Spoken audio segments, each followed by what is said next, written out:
आप interior designer हो और क्लाइंट के साथ पहली मीटिंग है तो ये कुछ इंपॉर्टेंट चीजें ध्यान में रखना। सबसे पहले तो ये देखना होता है कि साइट पुरानी है या फिर नहीं है।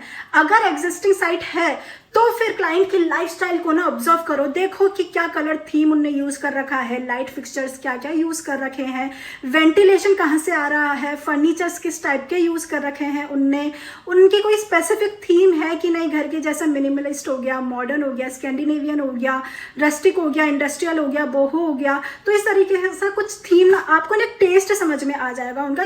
ये जानना जरूरी है कि फैमिली में कौन कौन है, किस एज ग्रुप के लोग हैं, क्या उनका डेली लाइफस्टाइल है, क्या उनका डेली रूटीन है।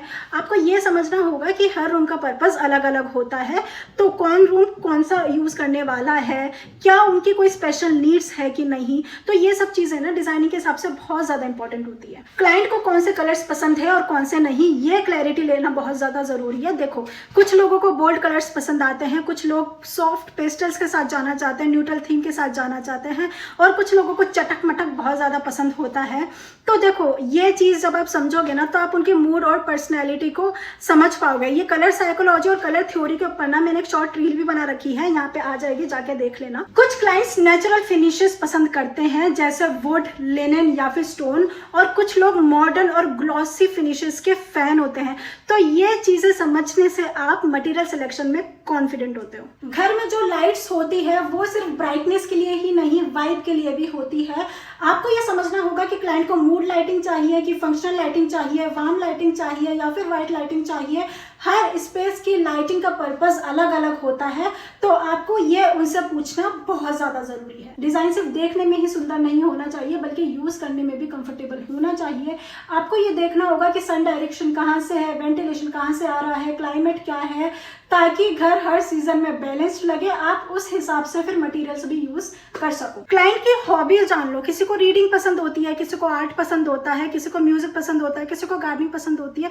तो जब आप ऐसे छोटी छोटी चीजें डिजाइन में इंप्लीमेंट करोगे ना, जैसे लाइब्रेरी हो गई, मिनी लाइब्रेरी हो गया, या फिर मिनी आर्ट कॉर्नर हो गया, म्यूजिक कॉर्नर हो गया, तो ना उनका दिल छू जाएगा।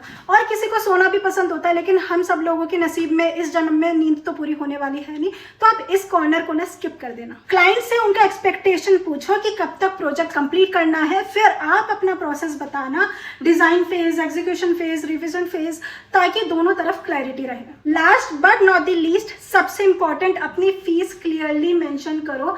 प्रोजेक्ट वाइज कर रहे हो या फिर पर स्क्वायर बेसिस पे कर रहे हो, जो भी स्ट्रक्चर तुम्हारा है ना वो क्लियरली मेंशन करो, और साथ ही ये भी एक्सप्लेन करो कि आपका रोल क्या रहेगा, सिर्फ डिजाइनिंग में रहेगा या फिर साइट विजिट्स में रहेगा या वेंडर हेल्प भी इंक्लूड है।